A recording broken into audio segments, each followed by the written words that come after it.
मी आज मुरमुरा चिवडा बनवत आहे.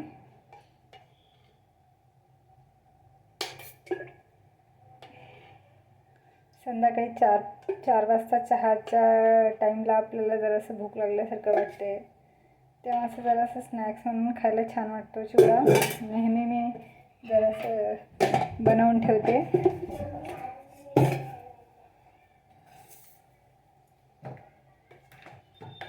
इथे तुम्ही बघू शकता, मी कढई गरम झाली, तेल घातले.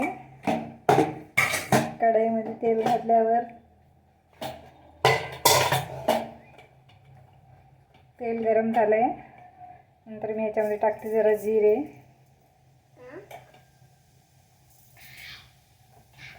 जिरे टाकून मग नंतर मी टाकलेली मोहरी.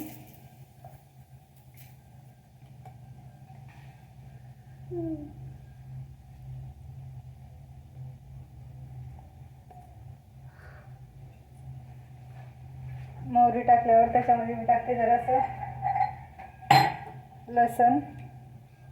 लसणाची पेस्ट करून ठेवली. मी लसूण बारीक ठेचून घेतले. मग नंतर लसूण टाकल्यावर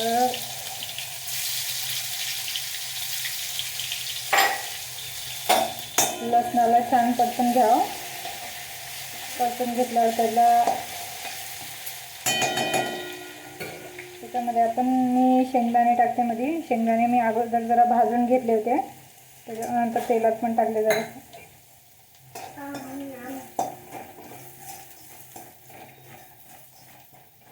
अचानक कोणी पाहुणे आले, करायला टाईम नसेल, चिवडा करून ठेवलात की द्यायलाही सोपं जातो. त्याच्यामुळं 2-3 दिवसाला चिवडा संपल्यावर लगे करूनच ठेवते मी. नंतर टाकते फुटाणे.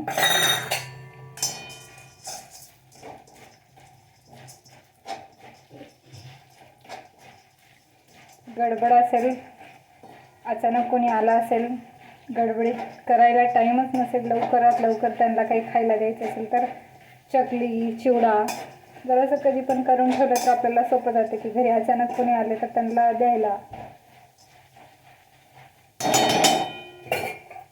नंतर टाकते जरासं कढीपत्ता.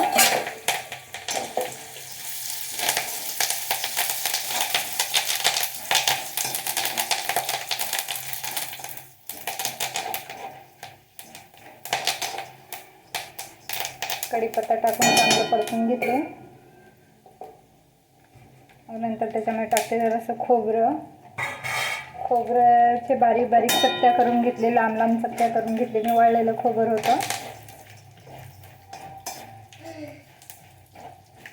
आणि सगळ्यांनी प्लीज आवर्जून सांगते की माझ्या व्हिडिओला लाईक करा, कमेंट करा आणि फॉलो नक्की करा. अशाच छोटे व्हिडिओ, छोटे रेसिपीज मी सांगते. प्लीज सपोर्ट करा माझ्या चॅनलला, सबस्क्राईब करा.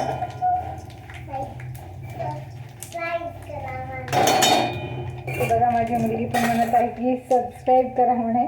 आमच्या मम्मीला भी सबस्क्राईब करा.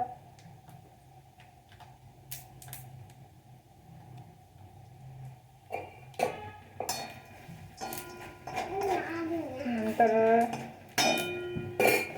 ह्याच्यामध्ये टाकते जरासं हळद. हिरवी मिरची बारीक पण कट करून टाकू शकता. मी फक्त लाल तिखटच टाकत आहे.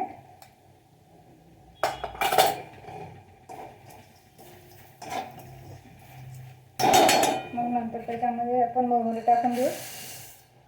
मग त्यांना चांगलं परतून घेऊ. मग त्याच्यामध्ये जरासं चवीपुरतं मीठ टाकावं.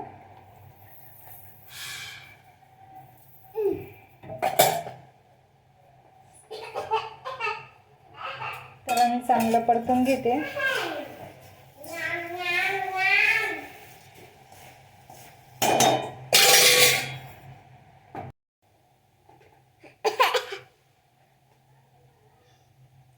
हे बघा आपल्याला परतून घेतलं आहे मी सगळं चांगलं असं. असा चिवडा छान प्रकारे झालेला आहे. याच्यामध्ये तुम्ही मक्याचा चिवडा पण टाकू शकता, तो ऑप्शनल आहे. कोणाला आवडत असेल तर तुम्ही टाकू शकता. तेलामध्ये तळवून टाकला तर तोही छान होतो चवीला.